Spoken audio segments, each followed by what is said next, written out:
سلامونه درنو لیدونکو د ارزو د ورځ مهال پښتو خبرونو ته ښه راغلاست. د پاکستان لومړي وزیر ویلي چې د افغانستان په اړه د هغه ان لاسوهنه نه ده بلکې ورورولۍ سلا ده.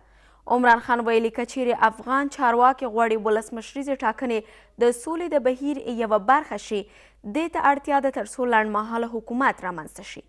دا په داسې حال کې ده چې زلمي خلیلزاد تېره ورځ د سیمې هیوادونو ته د سفر په لړ کې اسلام آباد ته ولاړی او د دې هیواد له چارواکو سره په افغانستان کې د سولې د پرمختګ په اړه خبرې اترې وکړې.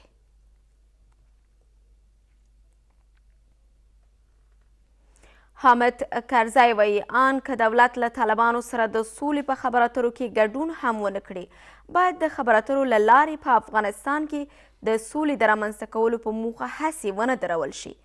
پخواني ولسمشر د امریکا غږ سره په مرکه کې ټینګار کړی هڅې دا دي چې د قطر په خبرو اترو کې دولت ګډون وکړي خو یوازې د دولت د نه ګډون له کبله د دې بهیر درول جرم او تېروتنه ده. له دې ټولو سره تمه ده یو ځل بیا په قطر کې یو شمېر سیاسي څېرې او طالبان د خبرو اترو پلاوي لیدنه او خبرو اترې وکړي.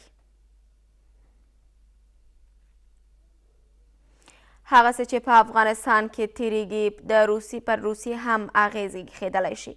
د روسیې د بهرنیو چارو وزارت د افغانستان د جګړې د مضحک خطاب کېدو په غبرګون کې ویلي چې دا ماموریت امریکا او ناټو د ملګرو ملتونو د سازمان د امنیت د شورا په اجازې پیل کړی خو د پلي کېدو څرنګوالی تل له پوښتنو سره مخ شوی.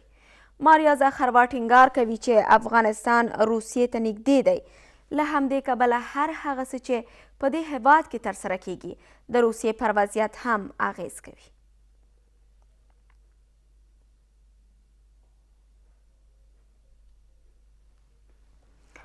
واشنګټن په عراق او افغانستان کې د امریکایي ډیپلوماټانو شمیر کموي. یو شمیر امریکایي ورځپاڼو د دې هیواد د چارواکو په حواله پیښلید ورکړی چې د امریکا د بهرنیو چارو وزارت پریکړه کړې تر څو په یو شمیر هیوادونو او په تیره بیا په افغانستان کې خپل ډیپلوماټان کم کړي. ویل کېږي چې اوس مهال د امریکا سفارتونه په کابل او بغداد کې تر ټولو لګښت لرونکي ماموریتونه پر غاړه لري.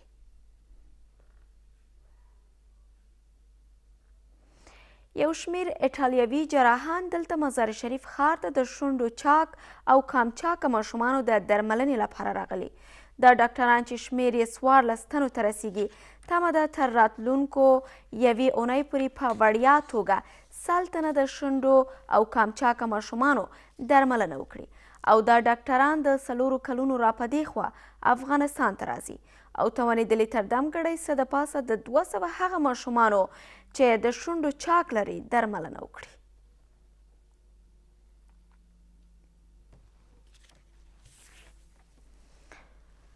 سږ کال په کندوز کې کروندګر د خپلو کرنیزو توکو له اټکلي زیاتوالي هیله مند ښیي. د کرنې ادارې د پازوال په وینا د پسرلي د موسم په پیل سره ورښتونه اصلاح شویو تخمونو او کیمیاوي سرو ویشل د حاصلاتو زیاتوالي اړوند د دوی هیلې زیاتې کړې دي. د کندوز کروندګر وایي چې له دې اړخه ځان بسیا ته اړتیا ده تر څو حکومت ډیر د کرنې سکتور ته پام وکړي.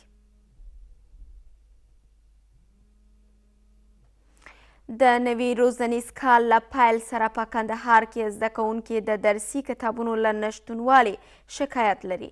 دوی وایي چې تیر کال هم د کتابونو له کمښت سره مخامخ ول چې دا کړکېچ حتی د دې لامل شوی و چې ډیری زده کوونکي پوهنتون ته ولاړ نشي.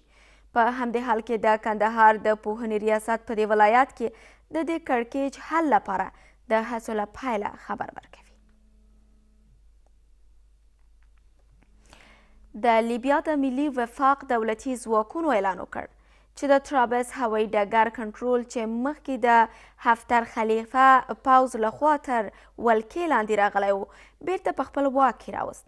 د لیبیا د پوځ ویاند اعلان کړی دی چې په ترابلس کې د پوځي عملیاتو موخه د ټیکاو ټینګښت او د دې هیواد د اوسیدونکو د کرارۍ خوندیتوب دی.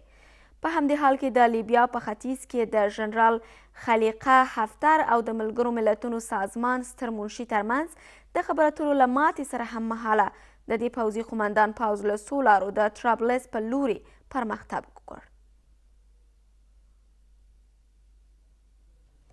دا د دې مهال خبرونه چې تاسو ته وړاندې شول له ملتیا نه مو مننه. الله مو مل.